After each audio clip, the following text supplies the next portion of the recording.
Hey, what's going on, guys? This is Carroll from MyMMAnews.com and Carroll's Corner MMA Podcast. Tonight, I am joined by Jason, Jamaican Funk Downer. Jason, how you doing? Doing great, man. Doing great. Nice talking to you. Nice seeing you Like, again. It's been a long time. yeah, it has been a long time, and for you, for fighting, it's been a while. What does Hmm it mean to you that you're finally getting back in the cage? Means a lot.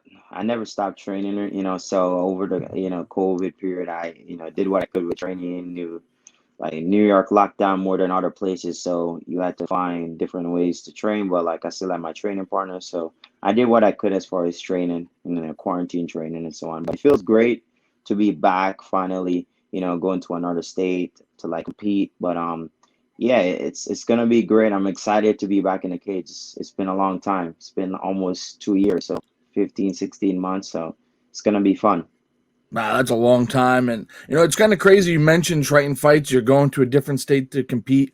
Did you ever think, as an amateur fighter, that you would be traveling to, say, Florida so you could compete because of COVID or anything else? Like that's pretty wild that the whole promotion just picked up, went down Florida so they can have competition. What does that mean to you that they did this? I think it's a great experience, and it also shows that trying to fights want to put on show for the amateurs and even pros, and they want to like expand their brand. So they show that they do a lot for us fighters, and that's very important.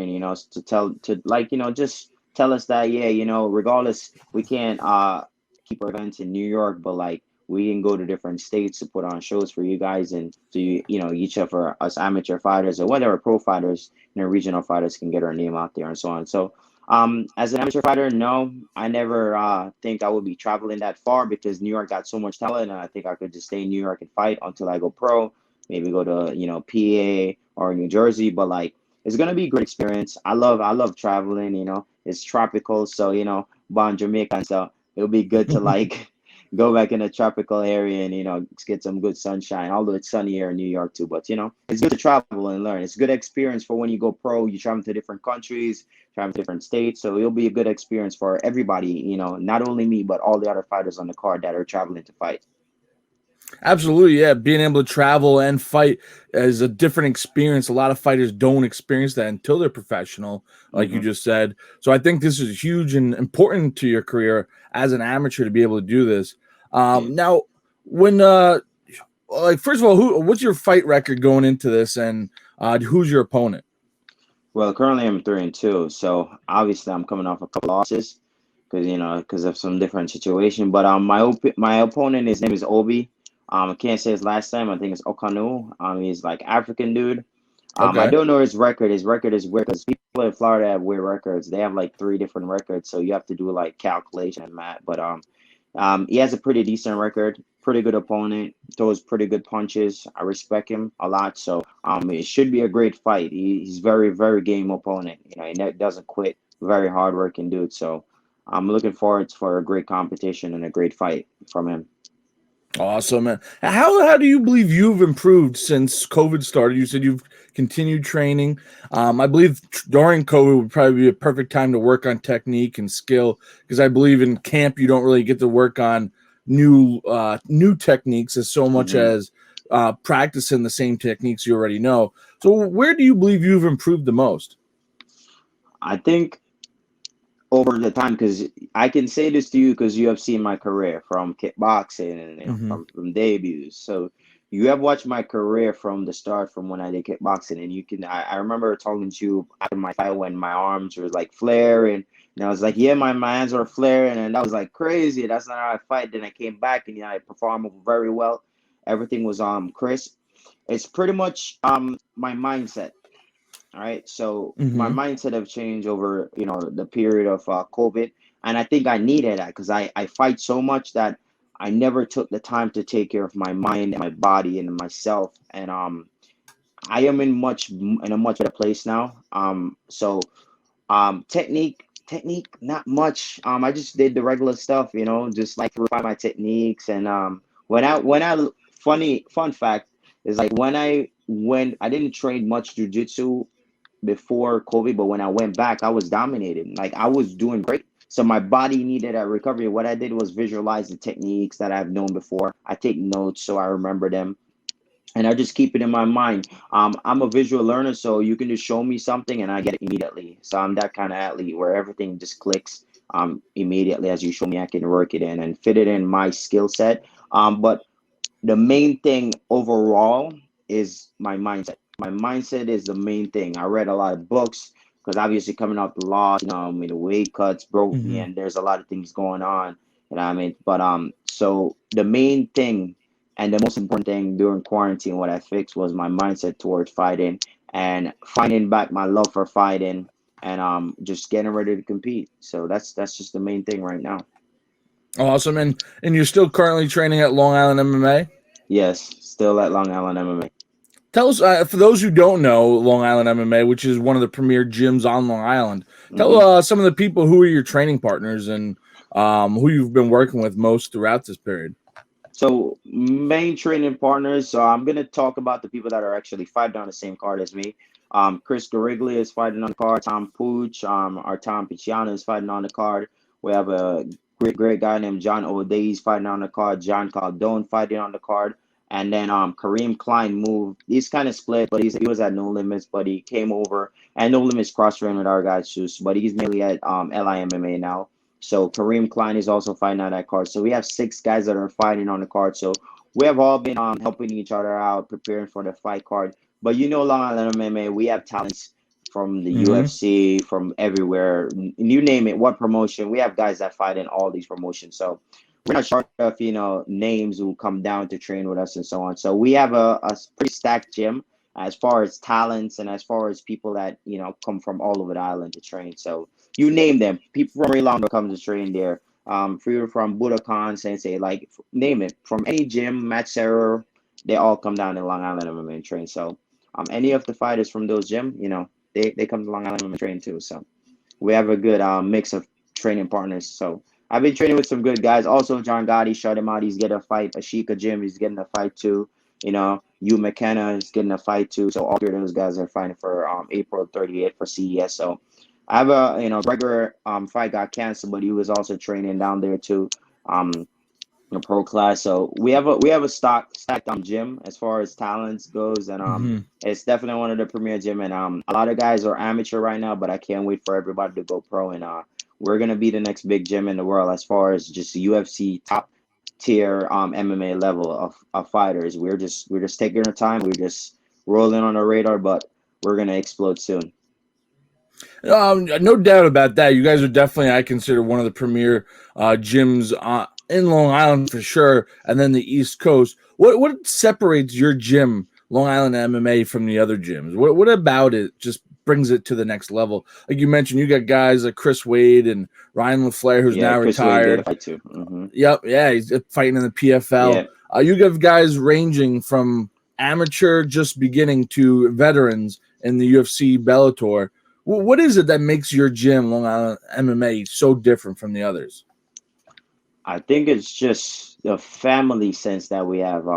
Even a new person who just started the gym, like we're not afraid to help them out, and we just have a different we have a different feel in that gym. We help each other out, and we really want to see everybody do good because some people will like want you to do good, but they don't want you to do better than them. We're Mm-hmm. different. I want to see all my teammates win, and I don't care about like what I gotta do is my thing, and what they gotta do is their thing. But I want to see them like successful. Like I always tell them, like they're gonna put me up on the card, but I would rather fight first and watch everybody else, my teammates, so I can just go out there and watch my teammates fight. I'm always like that, what I mean. But I just think it's the camaraderie that we have as teammates, and we help each other out. Our coaches are there for us, and they really care for us. They give us extra time, and we just have a brotherhood that I don't think a lot of other gym has, because a lot of people are selfish in this fight game. It's just all about themselves. Me, me, me, me, me, this, all of that. But we're more about we, because without your training partners, you're pretty much nothing.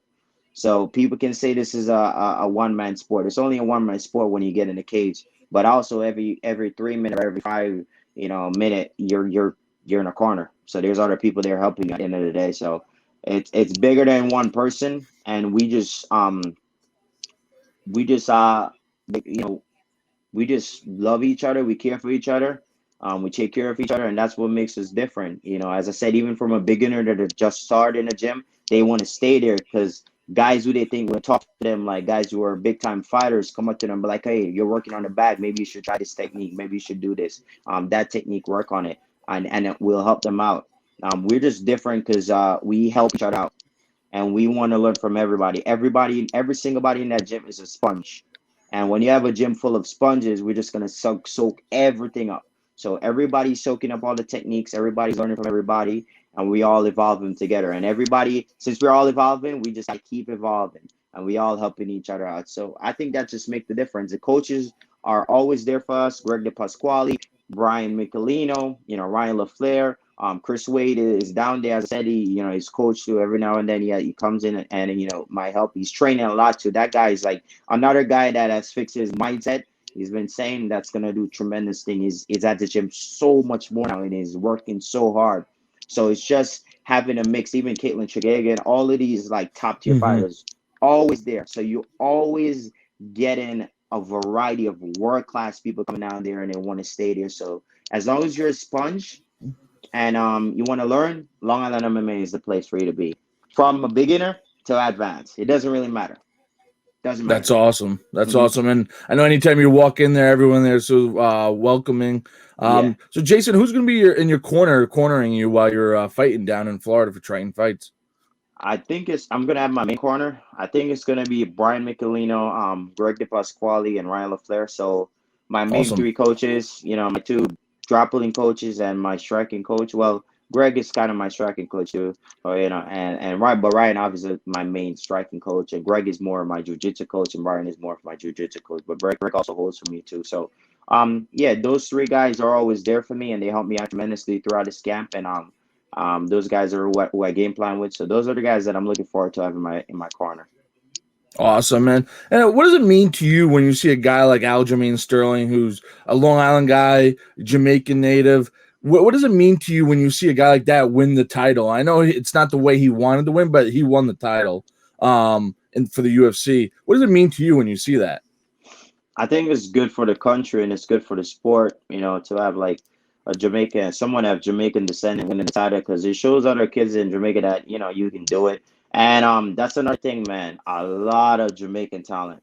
Like I have so much Jamaican friends that are fighting out, just like Jason Jackson, Delano Taylor, the like Val Weatherburn. There's like so much new Jamaican talent that are coming up, and that's gonna do so much in the sport. So it's a good thing for the culture. It's a good thing for the sport because a lot of people in Jamaica still don't even know what MMA is. You say MMA, they're like, "What is that?" They think it's like some kung fu stuff or some weird, something you see on the TV. It's like they don't know what it is. So it'll be good to it's good for the sport. So you bring that exposure, having a belt. People are gonna be like, "Oh, we have a Jamaican champion or whatsoever," and they're gonna look at him and say, "Oh, that's what MMA is," and just bring exposure. So we have other Jamaican champion too. But it means a lot. It's good. I'm always supporting him. You know what I mean? So always supported him. He comes down. He's another one too. He comes down to train at Long Island MMA sometimes. He always at pro class. So that's what I'm saying. All these guys, man. It's like Long Island MMA is pretty much all the gyms on Long Island. You know what I mean? It's like Long Island MMA. Yeah, Yeah, absolutely. yeah. It's like he comes down to and train. So I support him fully, and hopefully he makes the right adjustments. And in the rematch, he freaked me out in that fight too.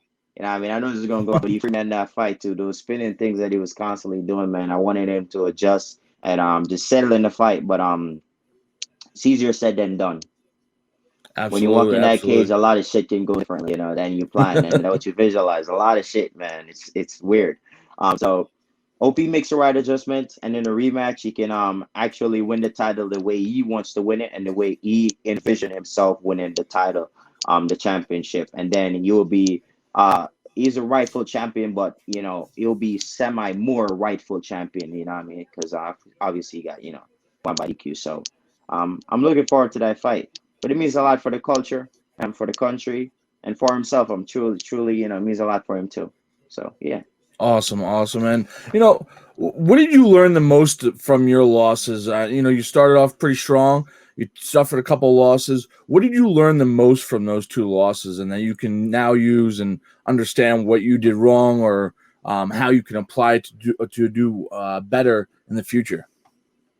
You see, I'm smiling. What I've learned from my losses is this, that I'm smiling, right? Is that I came into sport and I wasn't a really good athlete, like, right? And I came into sport and I didn't know much about weight cutting and so on. I did wrestling, Hmm. but but I didn't like do it so at a high like a lot of people do it. And then for as far as weight cut, and then I did track. I was a track guy. I did majority track and football. That was that's how I got my name Jamaica Funk. It's from football. I got that name from. You know what I mean? So I made fighting harder than it's supposed to be for myself. That's what I've learned. Um, when I was fighting kickboxing, you as I said, you watch it. That's why I did like doing interviews because even people asked me for doing interviews, I just didn't do them. Just letting you know, man. I was like trying much of them, but like I was like, yo, you the OG, man. You the OG. I gotta do your thing, man. You're the OG. You always been here for me. You always been here for me. And that's why I pay attention to, who's always there for you, losses, wins, and all that. And you always been here. I'm just putting that in here. But I've learned that I made fighting too hard. When I was doing kickboxing, I used to cut from 185 Oh to wow. 170, right? To 170, right? And then I turned 24, and then I was also then I was 195. And then I turned 25, and then I was 202 pounds. And then I'm not talking like 202, 205 pounds of like I'm out of shape. I'm like really lean, like super Hmm. lean at Absolutely. 205. And I was still trying to kill myself to try to make 170. And then I was freezing in the fight nights. I was legitly like, if you've seen me fight before, that's funny. If someone see me fight before and they see how I fought in my last fight, oh, I froze up and my kicks are weird. And that's just a disgrace to how good I am and my talents and what I'm capable of. You know what I mean? So Hmm. I've learned to not destroy my body.